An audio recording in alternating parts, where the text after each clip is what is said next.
Friends வணக்கம். பார்த்திங்கன்னா நம்ம வந்து இந்த வாரம் வந்து பார்த்திங்கன்னா கொஞ்சம் நிறைய கறி எடுத்து நிறைய வித்தியாசமாக பண்ணலாம், ஒரே நாளில் ஒரு 4 வெரைட்டியாக பண்ணலாம் அப்படின்ற மாதிரி பிளான் பண்ணி ரெடி பண்ணது தான். அது பார்த்துருப்பீங்க. கறியெல்லாம் கழுவிட்டு அப்படியே ஒரு மாதிரி என்னென்ன டிஷ்லாம் ரெடி பண்ணலாம் அப்படின்ற மாதிரி ஒரு ஐடியா போட்டுட்ருக்கும்போது பார்த்திங்கன்னா எப்பயும் போல் யூஸ்வல் தான். உங்களுக்கு தெரியும், சிக்கன்னு வந்துட்டாலுமே பிரியாணி இல்லாமல் அது எப்பயும் முழுமை அடையாது. அதனால் சிக்கன் பிரியாணி செய்யலான்னு முடிவு பண்ணியாச்சு. சரி, கூடவே சிக்கன் நிறைய எடுத்துட்டோமே, வேறு என்ன பண்ணலாம் அப்படின்னும் போது பார்த்திங்கன்னா சிக்கன் 65 சேர்த்து பண்ணிடலாமா அப்படின்ற மாதிரி இது பண்ணோம். சரி, அதுவும் 65லாம் வந்து ரெகுலராக பண்ணுறது தானே, அதனால் அதையும் செஞ்சிடலாம் அப்படின்னு சொல்லிட்டேன். கூடவே வந்து பார்த்திங்கன்னா பிரியாணிக்கு ஒரு இது இல்லாமலா ஒரு தொக்கு மாதிரி ஒன்று செஞ்சிடலாம், கூடவே கிரேவி இருக்கட்டும் அப்படின்னு சொல்லிட்டு சரி, அந்த கிரேவிக்கும் தனியாக வந்து கறி எடுத்து வச்சாச்சு. ப்ளஸ் வந்து பார்த்திங்கன்னா இப்போ சரி மசாலா ரெடி பண்ணிடலாம். நம்ம வந்து பார்த்திங்கன்னா தந்தூரிக்கு மசாலா ரெடி பண்ணணும். அதை மேரினேட் பண்ணி பார்த்திங்கன்னா ஃப்ரிட்ஜில் வச்சிடணும். அப்போ தான் வந்து கொஞ்சமாவது நல்லாயிருக்கும். சரி, அதுக்காக வந்து என்ன பண்ணால் தயிர், புதினா, அதுக்கப்புறம் அதுக்கு தேவையான மசாலா எல்லாமே வந்து ரெடி பண்ணி சொல்லி அந்த தந்தூரிக்கு தேவையான தந்தூரி மசாலாவை வீட்டிலே ரெடி பண்ணிட்டாங்க அவங்க. அதுலேயே வந்து பார்த்திங்கன்னா அந்த பிரியாணிக்கு தேவையான கறியும் அதில் மேரினேட் பண்ணிட்டோம்னா நல்லா சாஃப்டாக நல்லாயிருக்கும். அதுக்காக தான் வந்து பார்த்திங்கன்னா அதை ரெடி பண்ணி தந்தூரி ப்ளஸ் வந்து பார்த்திங்கன்னா பிரியாணி அந்த 2த்துக்கும் தேவையான சிக்கனை வந்து பார்த்திங்கன்னா அதில் மேரினேட் பண்ணுறதுக்கு ரெடி பண்ணி அதை வந்து ஃப்ரிட்ஜில் எடுத்து வைக்கிறதுக்குன்னு ரெடி பண்ணியாச்சு.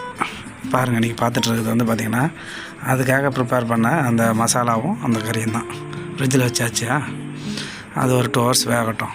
அதுக்கு மத்தியில் சிக்கன் 65 சொன்னேன் இல்லைங்களா, அதுக்கு தனியாக வந்து எப்போயுமே வந்து போன்லெஸ்ஸான கறியெல்லாம் தனியாக எடுத்து வச்சிட்டோம்னா சிக்கன் 65 போன்லெஸ் கறி தான் வந்து பார்த்திங்கன்னா நல்லாயிருக்கும். அதனால் அதுக்கு தேவையான மசாலா, சிக்கன் 65க்கு தேவையான மசாலா ஆல்ரெடி எவ்வளோ வீடியோ போட்டிருக்கோம் நம்ம, அந்த என்னென்ன மசாலா என்னென்ன இது இருக்குன்னு சொல்லிட்டு. அதனால் நம்ம சேனல்லே வந்து அது என்னென்ன மசாலா ஆட் பண்ணுறன்ற டீட்டெயில் வந்து ஆல்ரெடி இருக்கும், உங்களுக்கும் தெரியும். அதனால் அந்த இஞ்சி பூண்டு பேஸ்ட்டெல்லாம் நம்ம அதில் ஆட் பண்ணி கரம் மசாலா, அந்த மிளகாத்தூள் எல்லாமே வந்து மிக்ஸ் பண்ணி சிக்கன் 65க்கு ரெடி பண்ணிட்டோம். அந்த கலரு எப்பவுமே வந்து பார்த்திங்கன்னா அந்த ரெட் கலர் வந்து பார்த்திங்கன்னா ஆர்டிஃபிஷியல் கலர் யூஸ் பண்ணுவாங்க நம்ம கடையிலலாம். பட் ஆனால் வந்து பார்த்திங்கன்னா நம்ம வீட்டிலனா காஷ்மீரன் சில்லி அப்படின்னு சொல்கிறோம் பார்த்திங்களா, அந்த மிளகாத்தூள் வந்து பார்த்திங்கன்னா நிறைய காராது, கலர் மட்டும்தான் கொடுக்கும். அதை போட்டுக்கிட்டோம்னா நல்லா ரெட்டிஷ் கலர் நம்மளுக்கு நல்லா கிடைக்கும். அதுக்காக வந்து பார்த்திங்கன்னா அப்போ தான் வந்து சிக்கன் 65 வந்து பார்த்திங்கன்னா ஒரு கலர்ஃபுல்லாக இருக்கும். ஸோ அதுக்கான ப்ரிப்பரேஷன் தான் இப்போ ஓடிட்டுருக்குது. ஆனால் இது ஃபுல்லாகவே வந்து அவங்க வந்து அதையே வந்து ரெடி பண்ணிட்டாங்க. காலையிலே ஆரம்பிச்சது, கண்டினியூட்டியாக ஓடிட்டுருக்கு. கூடவே ஒரு 2 முட்டை ஆட் பண்ணிட்டேன்னு வச்சிங்கன்னா கொஞ்சம் சாஃப்டாக இருக்கும் நல்லா. தயிர் போட்டு மேரினேட் பண்ணுவாங்க ஒரு சிலர். சரி, இது முட்டை போட்டு நம்ம கொஞ்சம் மேரினேட் பண்ணிட்டோம்னா அந்த சாஃப்ட்னஸ் வித் அந்த கிறிஸ்பிக்கு நல்லா இருக்கும் அப்படின்ற மாதிரி. அதுக்காக தான் முட்டை கொஞ்சம் ஆட் பண்ண சேர்த்தது. ப்ளஸ் கார்ன்ஃப்ளவர் மாவு நல்லா மொறுமொறுன்னு வர்றதுக்கு தான். எதை பொரிக்கிறதா இருந்தாலும் கொஞ்சம் கார்ன்ஃப்ளவர் மாவு ஆட் பண்ணிட்டாங்கன்னா நல்லா மொறுமொறுன்னு வந்துடும். ஸோ அதெல்லாம் மிக்ஸ் பண்ணி இது பண்ணியாச்சு.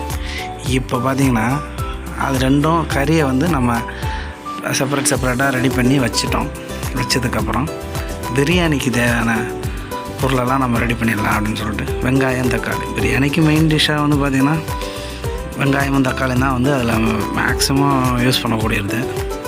மற்றபடி அதில் என்னென்ன போடுவாங்கன்னு நம்ம பிளாக்லேயே வந்து பார்த்திங்கன்னா நம்ம சேனலில் கிட்டத்தட்ட ஏகப்பட்ட பிரியாணி வீடியோ போட்டிருக்கோம்.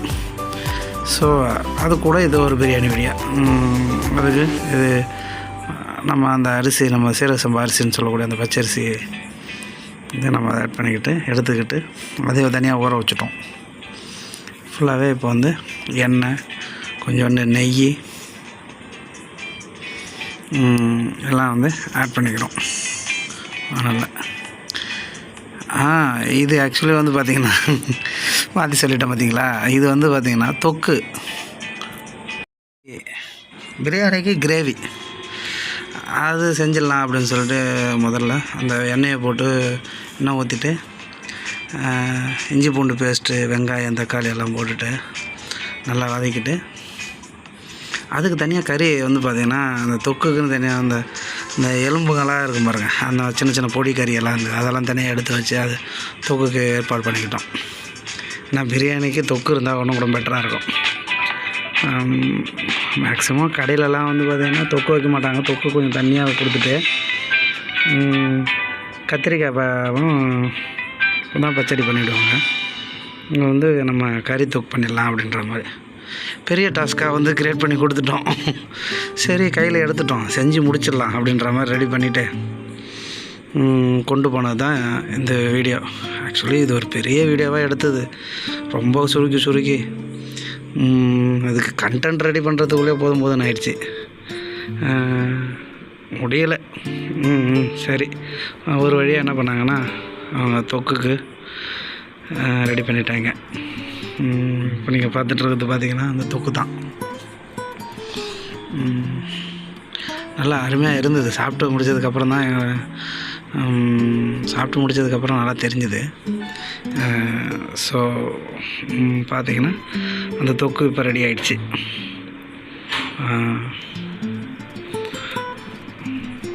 நல்லா டேஸ்ட்டுங்க, அண்ணா நிஜமாகவே நல்லா இருந்தது. நீங்கள் கூட பண்ணி பாருங்கள். இந்த மாதிரியான ஒரு தொக்கு வீடியோ கூட நம்ம ஆல்ரெடி நம்ம சேனலில் இருக்குது. எப்பவுமே வந்து தொக்கு செஞ்சுட்டு கடைசியாக இறக்க போகிற டைமில் பெப்பர் கொஞ்சம் ஆட் பண்ணிக்கிட்டோம்னு வச்சுங்களேன், அந்த டேஸ்ட்டே தனி தான். அதுவும் இந்த மாதிரி மழை காலத்தில் பெப்பர் சேர்க்கறது நல்லதும் கூட. சேர்த்தாச்சு, ரெடி, சுட தொக்கு ரெடி.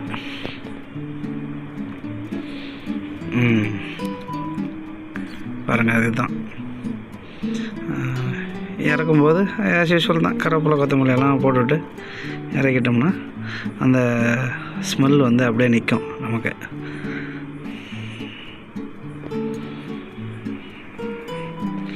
இப்போ சரி இது முடிஞ்சுது, இது ஒரு பாத்திரத்தில் எடுத்து வச்சுட்டு நம்ம அடுத்து வந்து ரெடி பண்ணலாம் அப்படின்னு சொல்லிட்டு எப்பவுமே வந்து அது முடிஞ்சதுக்கப்புறம் பிரியாணிக்கு போயிடுவோம். டைரெக்டாக நம்ம எதிர்பார்த்ததே அதானே மெயின் டிஷ் ஆச்சு. பிரியாணி சட்டி எடுத்து வச்சுட்டு கூட வந்து எண்ணெய், கொஞ்சம் நெய், எண்ணெய் மட்டுமே ஃபுல்லாக ஊற்றாமல் கொஞ்சம் நெய்யும் ஆட் பண்ணிட்டோன்னா நல்லா தானே இருக்கும். அந்த எப்பவுமே நெய் தானே உங்களுக்கு அந்த டேஸ்ட்டே கொடுக்குறது. இப்போ கறி மசாலா பட்டை மற்றதெல்லாம் வந்து பார்த்திங்கன்னா அந்த நெய்யோடையே சேர்த்து போட்டு கூடவே வந்து இந்த பச்சை மிளகாலாம் போட்டு நல்லா வதக்கி விட்டுட்டோம்னு வச்சுக்க. இந்த மாதிரி ஏகப்பட்ட வீடியோஸ் இருக்குது. கூடவே வந்து நம்ம சேனலில் வந்து பார்த்தீங்கன்னா பிரியாணி எப்படி செய்கிறது, எந்த மாதிரி வெரைட்டி வித்தியாசமாகலாம் செஞ்சாச்சு. இது ஒரு வித்தியாசமான பிரியாணி. ஏன்னா வந்து அந்த கறியெல்லாம் வந்து பார்த்திங்கன்னா முன்னாடியே மேரினேட் பண்ணிட்டோம் நம்ம அந்த தந்தூரி மசாலாவோட. ஸோ அதனால் தந்தூரி மசாலாவில் மேரினேட் பண்ண கறியை நம்ம பிரியாணியை ஆட் பண்ணி செய்ய போகிறோம். அதான் அப்படின்ற மாதிரி.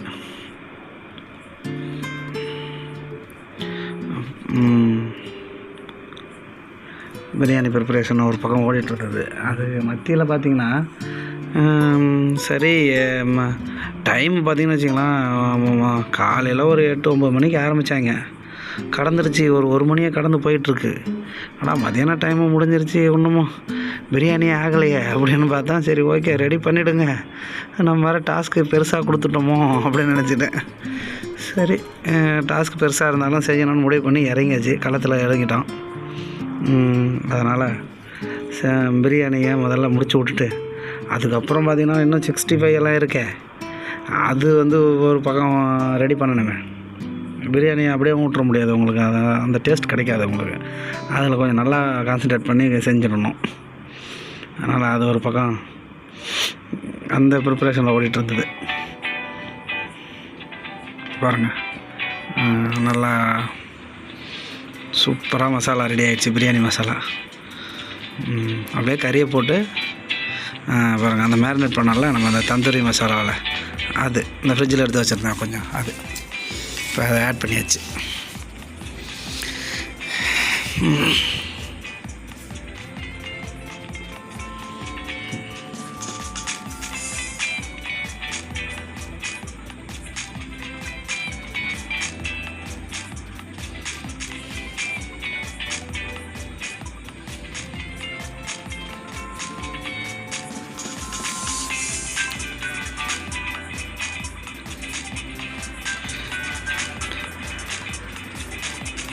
ஒரு லாங் வீடியோவாக போடணுன்னு ஆசைப்பட்டது ஒரு குத்தமாக போச்சுங்க. பயங்கர லென்த்தாக போயிடுச்சு.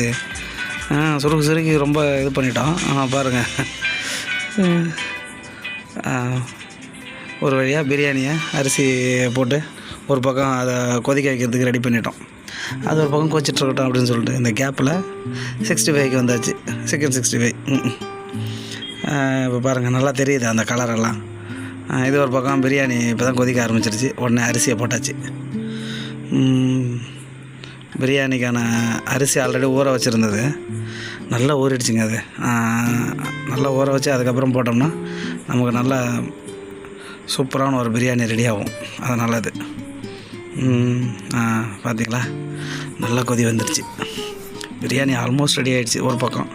இன்னொரு பக்கம் பார்த்திங்கன்னா 65 அதை நல்லா இது பண்ணதுக்கப்புறம் நல்லா வறுத்து பொரிச்சதுக்கப்புறம் அந்த கருவேப்பிலை கொத்தமல்லி அதில் போட்டுட்டு எடுத்தோம்னா அந்த டேஸ்ட்டே தனிங்க. ஒரு 2-3 ரவுண்டு ஓடிச்சு. அந்த வானல் கொஞ்சம் சின்னது தான், அதனால் வந்து பார்த்திங்கன்னா ஒரு 2-3 ரவுண்டு சிக்கன் 65 ஓடிட்டு இருந்தது.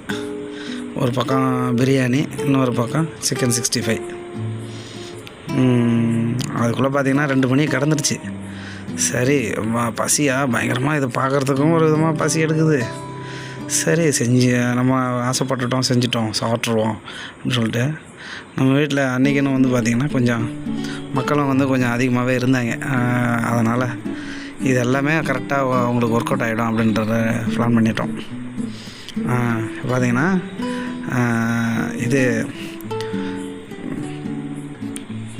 தம் போடுறதுக்கு ரெடி பண்ணிட்டோம். அது ஒரு பக்கம் அடுப்பில் கறியை செட் பண்ணி ரெடி பண்ணியாச்சு. அப்போ தான் மறந்துட்டோம் வாழை இலை வைக்கிறதுக்கு. சரி முதல்ல வாழை இலை வச்சுருவோம், அதுக்கப்புறம் தம்மை வந்து மறுபடியும் மேலே எடுத்து வச்சுக்கலாம். நான் வாழை இலை அந்த டேஸ்ட் நல்லாவே கொடுக்கும் உங்களுக்கு. வாழை இலை உள்ளே வச்சுட்டு நம்ம தம் பண்ணோம்னா அந்த வாழை இலையோட ஒரு டேஸ்ட்டு அதை பாருங்கள் நல்லா அது எப்படி சுருங்கிடுது பாருங்கள். அந்த பிரியாணியாக வந்து பார்த்திங்கன்னா அந்த வாழை இலையோடு சேர்ந்து பரிமாறும் போது பயங்கர டேஸ்ட்டாக இருக்கும். அதுக்காக தான் அந்த வாழை இலை. பிரியாணி ரெடி. சிக்கன் 65யும் ஒரு பக்கமாக ரெடி. இதுக்கு மத்தியில்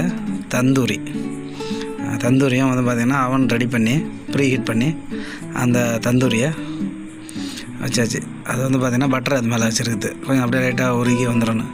சூப்பராக வந்துருச்சுங்க. ஆனால் நினச்சா மாதிரியே செம்மையாக இருந்தது தந்தூரி. அப்புறம் எல்லாமே ரெடி ஆகிடுச்சு. வாங்க சாப்பிட்லாம். பார்த்திங்களா, ஆனால் ரொம்ப பெரிய டாஸ்க்குங்க இது. ஒரு வழியாக முடிச்சிட்டோம், சாப்பிடவும் ஆரம்பிச்சிட்டோம். ஓகே, உங்களுக்கு இது பிடிச்சிருந்ததுன்னா லைக் பண்ணுங்கள், சப்ஸ்கிரைப் பண்ணுங்கள். தேங்க்யூ.